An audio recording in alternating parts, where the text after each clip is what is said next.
14 ತಿಂಗಳ ಹಿಂದೆ ಶಮಿ ಆಸ್ಪತ್ರೆಯಲ್ಲಿರುವಂಥ ಸಂದರ್ಭದಲ್ಲಿ ಡಾಕ್ಟರ್ ಹೇಳ್ತಾರಂತೆ, ನೀನು ಈ ಸರ್ಜರಿ ಆದ ಮೇಲೆ ನಡಿಬಹುದು, ಸ್ವಲ್ಪ ಓಡಲಿಕ್ಕೂ ಆಗಬಹುದು, ಆದರೆ ಬೌಲಿಂಗ್ ಹಾಕ್ತೀಯಾ ಅನ್ನುವಂಥ ಗ್ಯಾರಂಟಿಯನ್ನು ನಾವು ಕೊಡೋದಿಲ್ಲ ಅಂತ ಆಸ್ಪತ್ರೆಯಲ್ಲಿದ್ದಾಗ ಡಾಕ್ಟರ್ ಹೇಳ್ತಾರಂತೆ. ಬೇರೆ ಯಾರೇ ಆಗಿದ್ರೂ ಇಂಥದ್ದೊಂದು ಮಾತು ಕೇಳಿದಾಗ ಕುಗ್ಗಿ ಹೋಗ್ತಾ ಇದ್ರು.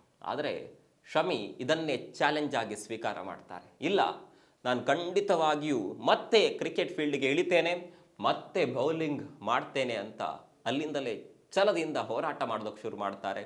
ಎಕ್ಸಾಕ್ಟ್ ಆಗಿ 14 ತಿಂಗಳ ನಂತರ ಶಮಿ ದೊಡ್ಡ ಮಟ್ಟಿಗೆ ಕಮ್ಬ್ಯಾಕ್ ಮಾಡಿದ್ದಾರೆ. ಅದು ಕೂಡ ಬರೋಬ್ಬರಿ 5 ವಿಕೆಟ್ಗಳ ಗೊಂಚಲುಗಳನ್ನು ಪಡೆದುಕೊಂಡಿದ್ದಾರೆ.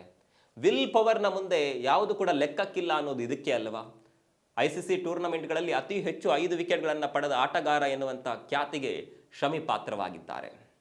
ಡಾಕ್ಟರ್ ಏನೇ ಹೇಳಿ, ನಮ್ಮಲ್ಲೊಂದು ವಿಲ್ ಪವರ್ ಅನ್ನೋದಿದ್ರೆ ಖಂಡಿತವಾಗಿಯೂ ನಾವು ಅಂದುಕೊಂಡಿದ್ದನ್ನು ಮತ್ತೊಮ್ಮೆ ಸಾಧಿಸಿ ತೋರಿಸಬಹುದು ಅನ್ನೋದಕ್ಕೆ ಶಮಿ ಉದಾಹರಣೆಯಾಗಿ ನಿಂತಿದ್ದಾರೆ.